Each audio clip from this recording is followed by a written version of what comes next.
A few moments later. Sampai semuanya. Kami dari kelompok 10 Sejarah Gereja Indonesia akan menjelaskan sejarah berdirinya Gereja Katolik Santo Hieronymus Tanjung Hulu, Uskupan Agung Pontianak. Perkenalkan, nama saya Nobertus Ardi. Saya Nove Delina Sista. Saya Nopisari. Simak videonya. Bye.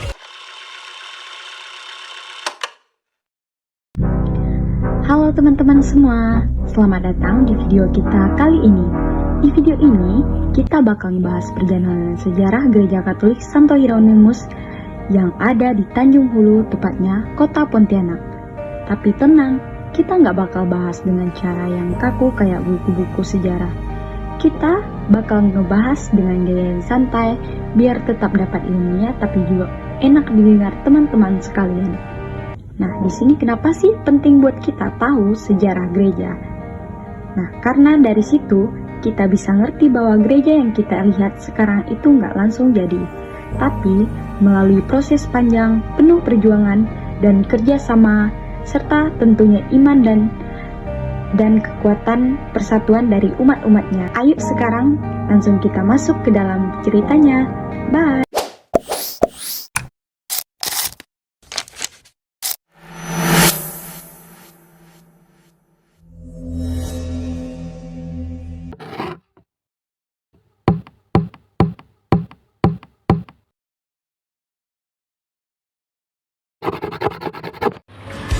Kalau kita mundur ke masa lalu, umat Katolik di daerah Tanjung Hulu itu sebenarnya belum punya gereja sendiri. Mereka harus pergi ke paroki lain untuk ikut misa dan kegiatan rohani lainnya. Bayangin aja guys, dengan kondisi transportasi yang dulu belum semudah sekarang ini, itu jelas jadi tantangan kita. Tapi justru dari situlah muncul satu hal penting, yaitu adanya kerinduan. Kerinduan ialah untuk punya tempat ibadah sendiri, tempat di mana umat bisa berkumpul tanpa harus pergi jauh. Akhirnya, dengan semangat kebersamaan dan gotong royong, umat mulai membangun sebuah kapel sederhana. Nama kapel itu Kapel Kanaan. Gak mewah, bahkan mungkin sangat terbatas. Tapi justru disitulah nilai utamanya. Tempat ini dibangun dari iman dan kebersamaan. Kapel ini terletak di wilayah Paroki Gembala Baik, Pontianak. Tepatnya terletak pada Jalan Tekam Kompleks Perumahan Setiga. Waktu itu mampu menampung 100 umat, hingga menjadi paroki yang representatif, seiring bertambahnya jumlah umat Katolik di Pontianak Timur. Kapel ini jadi titik awal terbentuknya komunitas gereja Santo Hieronymus. Di sinilah umat mulai berkumpul rutin, doa bersama, membangun rasa persaudaraan yang kuat.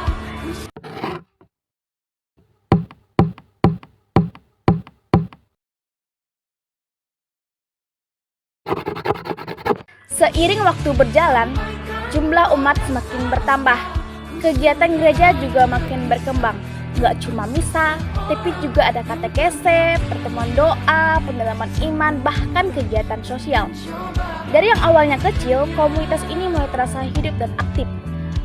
Melihat perkembangan ini, pihak uskupan akhirnya memberikan status paroki kepada Gereja Santo Hieronymus. Ini adalah langkah besar.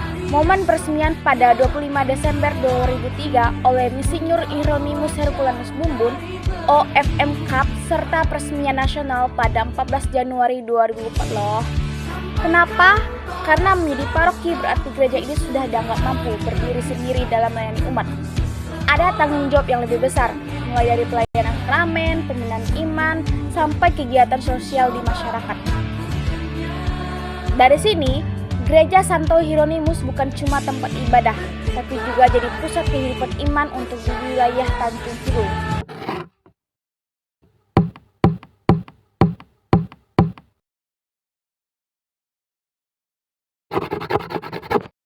Karena umatnya semakin banyak dan tersebar di berbagai wilayah, gereja nggak bisa hanya fokus ke satu tempat saja. Akhirnya, dibentuklah yang namanya stasi dan kring. Stasi biasanya mencakup wilayah yang cukup jauh dari pusat paroki, sementara kring itu lebih kecil, biasanya berdasarkan lingkungan atau RT. Tujuan utamanya simpel tapi penting, supaya semua umat tetap terjangkau dan tetap merasa dekat dengan gereja. Di dalam stasi dan kring ini, umat bisa doa bersama, sharing iman, pendalaman kitab suci, saling membantu dalam kehidupan sehari-hari. Jadi, kehidupan gereja ini nggak cuma terjadi di hari Minggu di dalam gedung, tapi juga hidup di tengah masyarakat.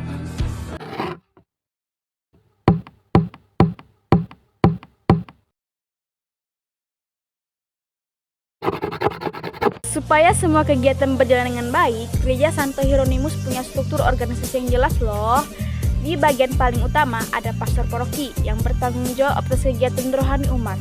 Pastor ini bukan cuma mimpin misa, tapi juga jadi pembimbing dan pengarah bagi umat. Lalu ada Dewan Pastor Paroki yang membantu dalam merencanakan dan menjalankan program gereja. Selain itu, ada juga berbagai seksi atau bidang yang punya tugas masing-masing. Semua ini bekerja sama supaya pelayanan gereja bisa berjalan maksimal. Jadi sebenarnya gereja itu dikelola secara bersama-sama, bukan hanya oleh pastor saja.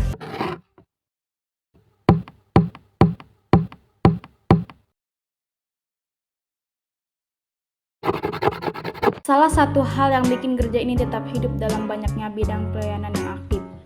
Beberapa di antaranya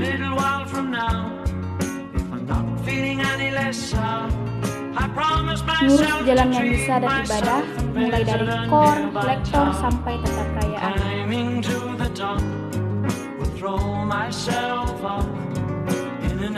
Fokus ke pendidikan iman seperti persiapan baptis, pertama dan seterusnya.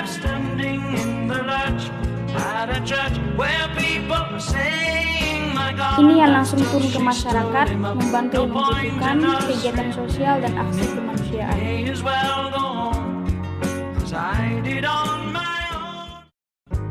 Dah bukan anak muda supaya tetap aktif di gereja, gak cuma datang misa tapi juga terlibat dalam kegiatan. Yang kerennya lagi, semua bidang ini terbuka buat umat. Jadi, siapapun bisa ikut ambil bagian sesuai dengan minat dan kemampuan.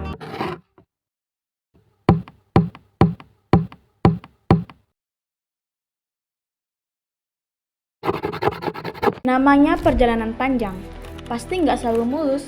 Gereja Santo Hieronymus juga menghadapi berbagai tantangan. Salah satunya adalah perubahan zaman. Sekarang, orang-orang makin sibuk, teknologi makin mendominasi, dan kadang kehidupan rohani jadi nomor sekian. Selain itu, tantangan lain adalah bagaimana menjaga keterlibatan generasi muda supaya tetap aktif di gereja. Tapi, di balik semua itu, ada juga dinamika yang positif. Gereja terus beradaptasi, membuat kegiatan yang lebih relevan dan mencoba pendekatan yang lebih dekat dengan anak muda. Semangat kebersamaan dan gotong royong tetap jadi kekuatan utama. Karena pada akhirnya, gereja ini bukan cuma soal bangunan, tapi soal komunitas yang hidup.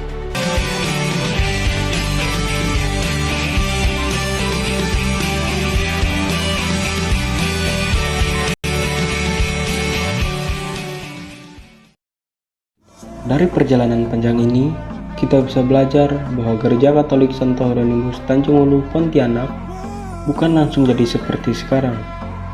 Semuanya dimulai dari hal kecil, dari kapel sederhana, dari komunitas kecil, dan dari iman yang terus dijaga. Sekarang, gereja ini sudah menjadi paroki yang aktif dan penuh kehidupan.